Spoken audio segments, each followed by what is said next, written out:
खुलुमबाय दा जोङो बगरिसापुरि गामियाव थांनाय 19 एप्रिल खालिनि मोनाबिलिनि 6 रिंगासो समाव जिहेतु गोब्राब बारहुंखा जानायजों बे बगरिसापुरि हालामाव गोबां न'खरफोर बुखारनाय बायलांनाय जादों। ओरैनो बेसेसो न'खरा बेबायदि जादों बायदि? ओरैनोथ' मैया मोनाबिलि समनि 4:00 रिंगासोआव ना। 4:00 नङा 4:00 एसे 4:00 जोंनि 4:00 5:00 बेबायदि समावहाय जिबायदि बारहुंखा फैबाय दा रावबो गम मोनस्लाबदिया माने रावबो एलार्ट खालामग्रा गैयामोन। बिदि बारहुंखा फैनाय समावहाय जोंबो माने गुबुनावसो दंमोन आरोना।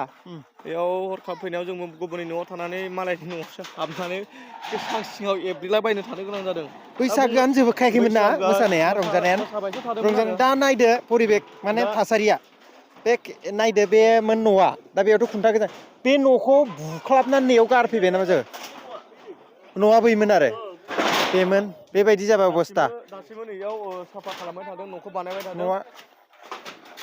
न' मालिकआ ओरै फैदो ओइ माबा सन्जि बाबा एसे सोंदोलै एसे सोंफैलाय मा जाखो बेखौ लालाय आं सोंसै दायो नै न' मालिकनि सायाव जों माखासे बाथ्राखौ सोंनो नाजागोन खैथासो समाव बेबायदि अबस्था जानाय आरो मा थासारियाव थानो गोनां जादों। बन्धु काले जे हঠাৎ के धुमुआ बता আহিলে কেটা বজাত এনেকুৱা বতাহটো আহিলে মানে এইটো 4টা মান 4টা মান কি কৰি আছিল মানে ঘৰত আহি পাইছিলোঁ আৰু যেন তেন বিহুৰ পৰা যে আপোনাৰ ঘৰটো ভাঙি চিঙি গৈছে ইয়াতে তাৰমানে কেনেকুৱা থাকিলে কেনেকুৱা মানে লোকৰ তাত থাকিব লগা হৈ গ'ল।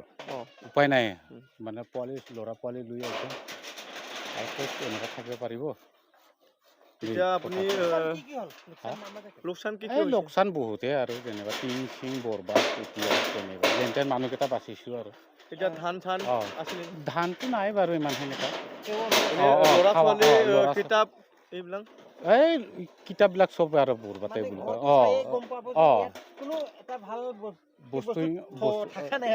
थारैनो नै जों नुनो मोनदों माखासे गथ'फोरनि जि जोम सुनायफोरा नै गासिबो जि जोम मोजां जिफोरा दिनै स्कुलनि ड्रेसफोरा गासिबो सोमजाजोबदों दैजों बारहुंखानि थाखाय माखासे लाइ लथर अबस्था गैयै जादों। जि जोमा दिनै हर थानोबो हराव उन्दुनोबो माखासे जिया गैया होननानै जों मिथिदों आरो जेनेबा नैबे उन्दुग्रामोननो नैबे उन्दुग्राया नै बेबायदि अबस्था फारसे रायजोफोरा खामानि मावबाय दङ। नै फरायसाफोरनि नै गथ'फोरनि लेखा बिजाबफोरखौ देखायनो थाखाय खावलायनो केमेरा पार्सन बिथांखौ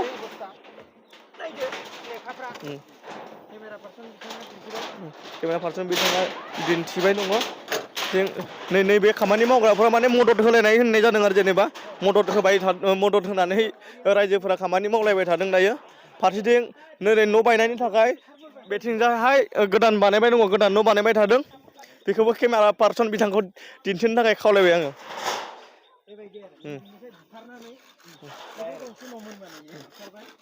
नैबेखौ दायो गोदान बानायफिनदों बेबायदि थासारि बारहुंखा बायलांनाय न'खौ दा बानायगासिनो दङ। गामिनि आफादगिरि दङ आफादगिरिनाव एसे फंनैसो सोंसै जोङो दा नोंथांमोननि गामियाव गंबेसे न' बायदों आरो मा बुंगोन? जोंनि गामियावथ' जानिखि बुग्रिगुरि माजल लाइन गामियाव दा बेबायदि अबस्था जाना दङ जे किसुमाननि न'आ दंफांजों हुसे जाना दङ। बेखौबो रायजोफोरा लोगो नाङै जोङो दा बानायगासिनो दङ। बेबायदिनो जोङो धरिलक जोंनिया माने 10-12 घरनि एखेबारे अबस्था काहिन जाना दङ। माखासे 1% जादोंबाबो एसे थानाय जायगाफोरा जेने तेने थाग-थुग सोलिनो हानाय बायदि केपासिटि जाना दङ।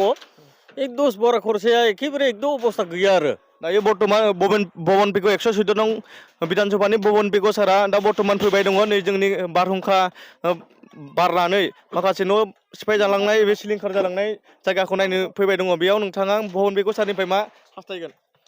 जों माने जानिखि एखेबारे जिफोर मानसिनि न'फोरा सब बायला जिला जाहैबाय बेफोरखौ जाहाथे न'नि बेबस्था बानायना होयो बेखौ जों हास्थायदों आरोखि रायजोनि हिसाबाव। मानो होनोबा जोङो थानोनो माने अबस्था गैयै बायदि जाना दङ गासिबो मानसिफोरा। माइफोर सिनानै एकदम माइफोरखौ लामनो सुबिदा मोनाखै जोङो बेखायनो बेफोरनि जाहोनावबो बहुतखिनि दुर्निति जाना दङ बेखायनो बिथां जुदि बिदायाव सारा फैनानै जुदि जोंखौ एसे मदद होयो बा नायो जों मोजां मोनगोन मानो होनोबा बिथांखौ जोङो रायजोनिफ्राय खौसे जानानैसो एमएलए देरहादोंमोन बेखायनो बिथाङा बेबायदि अबस्थायाव जुदि जोंखौ नायोबा जों रायजोफोरा मोजां मोनगोन आरोखि थेंकु बे समाव अरुण ब्रह्म बिथांखौ गावनि माइकखौ हमनो थाखाय खावलायफिनबाय आं गोजोननाय थाबाय जिहेथु बिथाङा जायगानिखामोन बिथाङा जायगानि हिसाबै गोबां खहा जानाय थासारिफोरखौ नायदिंखाबाय दहायनो दा बेफोर न'खौ नायोबा मिथिगोन जेने थेने नांथाना थादों बबेबा बिफाङाव नांथाना थादों गासैबो माने सिलिंखार आरो